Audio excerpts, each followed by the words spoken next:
আফজল আৰু বিজিত ইয়ালৈ আহা, কাৰণ আমি যিহেতু মিলি পেলাই এই আলোচনীখন চেষ্টা কৰিছোঁ সকলোৰে আগত উলিয়াই দিবলৈ, গতিকে একেলগে থাকিলে ভাল লাগিব। আফজল আৰু বিজিত।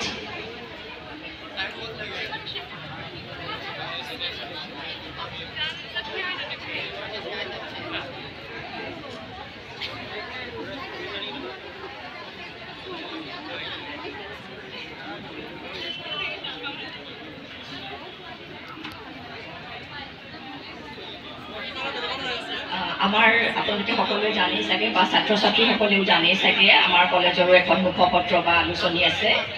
আৰু মই এইখিনি এটা কথা ক'ব বিচাৰিম যে প্ৰথম যেতিয়া আমাৰ কলেজ স্থাপন হয় 1988 চনত 1988 তেতিয়া আমি Karmashree Hiteswar Saikia senior secondary school আৰু আমাৰ যিখন college Karmashree Hiteswar Saikia degree college আমি একেলগেই আছিলোঁ, একেটা চৌহদতে আমি আছিলোঁ। আৰু তেতিয়া আমাৰ এই কৰ্মশ্ৰী হিতেশ্বৰ শইকীয়া মহাবিদ্যালয়ৰ নাম আছিলে চিটি কলেজ, বহুতে জানেই চাগে, এতিয়াও কিছুমানে কয়। গতিকে সেই চিটি কলেজৰ যেতিয়া প্ৰথমখন আলোচনী প্ৰকাশ কৰিছিলে সেইটো চনটো 1997 চন হ'ব। আৰু তেতিয়া সেইখনৰ নাম আছিলে চিটিয়ান, যিহেতু কলেজখনৰ নাম চিটি কলেজ আছিলে গতিকে আলোচনীখনৰ নাম দিয়া হৈছিলে চিটিয়ান।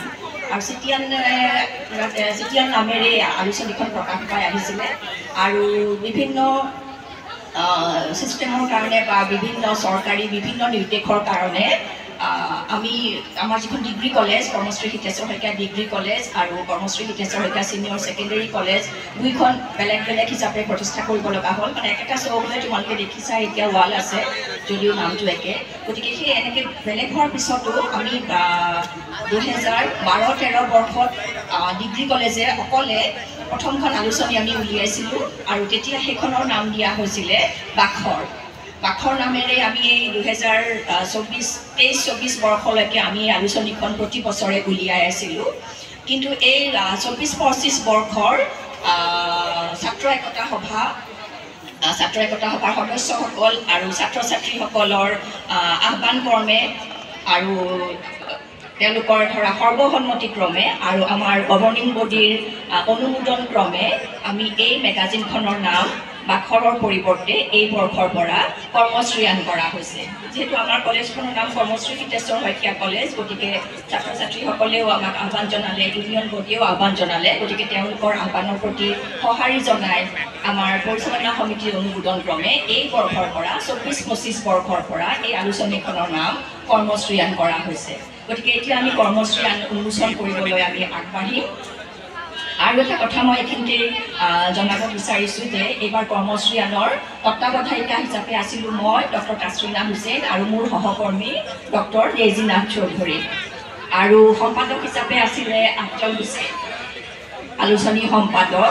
আৰু এই বৰ্ষৰ বেটুপাত অংকন কৰিছে আমাৰ ছাত্ৰ 4th চেমৰ শ্ৰীমান বিজিত দাসে। বেটুপাতৰ প্ৰথমটো আৰু পিছৰটো দুইটাই তেওঁৱেই অংকন কৰিছে, তেখেতে বহুত কষ্ট কৰিছে এইটোৰ কাৰণে। আৰু এইবছৰ আমি কৰ্মশ্ৰীয়ান উন্মোচন কৰিবলৈ যাওঁ। আৰু তাৰ আগতে মই এটা কথা ক'ব বিচাৰিম যে এই উন্মোচনী আজি প্ৰতীকী অৰ্থত কৰা হৈছে, কাৰণ আলোচনী এখন সম্পাদনা কৰি ৰাইজৰ হাতলৈ উলিয়াই দিয়াটো যথেষ্ট সূক্ষ্ম কাম এটা, বহুতো সময় আৰু শ্ৰমৰ তাত প্ৰয়োজন হয়। কিন্তু আগষ্ট মাহৰ পৰা যিহেতু আমাৰ কলেজ ফুল চুইঙত চলি আছে, ক্লাছসমূহ হৈ আছে আৰু আমাৰ আন দায়িত্বও যথেষ্ট আছিলে কলেজৰ, গতিকে যিমানখিনি সময় দিব লগা হয় সিমানখিনি সময় আমি দিব পৰা নাই। আমি তত্ত্বাৱধায়ক বা সম্পাদকীয় আমি সিমানখিনি সময় দিব পৰা নাই। গতিকে আলোচনীখন সম্পূৰ্ণ ৰূপত আমি আজি তৈয়াৰ কৰিব পৰা নাই। কিছুমান সূক্ষ্ম কাম কিছুমান এতিয়াও বাকী আছে, আমি ভালদৰে বহি সেই কামখিনি কৰিব লাগিব। গতিকে আজি প্ৰতীকী অৰ্থত আমি আপোনালোকৰ আগলৈ কৰ্মশ্ৰীয়ানক উলিয়াই দিবলৈ প্ৰয়াস কৰিছোঁ। আৰু এই প্ৰচেষ্টাত আমাক সদায় উৎসাহ যোগাই আহিছে, সহায় সহযোগ আগবঢ়াই আহিছে আমাৰ অধ্যক্ষা ডক্টৰ শিখামণি কোঁৱৰ বাইদেৱে। তেখেতক এই চেগতে আমি আমাৰ ধন্যবাদ জ্ঞাপন কৰিলোঁ। লগতে যিসকল লেখক বিশিষ্ট লেখক লেখিকা আমাৰ কলেজৰ ছাত্ৰ ছাত্ৰী সহকৰ্মীসকলে আমাৰ লিখনিৰে এই সংখ্যাটি সৌষ্ঠৱ বঢ়াইছে, তেওঁলোকলৈও আমাৰ ধন্যবাদ জ্ঞাপন কৰিলোঁ। লগতে সম্পাদনা সমিতিৰ কাম অৱশ্যে এতিয়াও তেনেকৈ আৰম্ভ হোৱা নাই, কিন্তু তেওঁলোকৰ পৰা আমিও সহায় সহযোগ পাম বুলি আমি আশা কৰিলোঁ আৰু তেওঁলোককো আমি আগতীয়াকৈ ধন্যবাদ জ্ঞাপন কৰিলোঁ।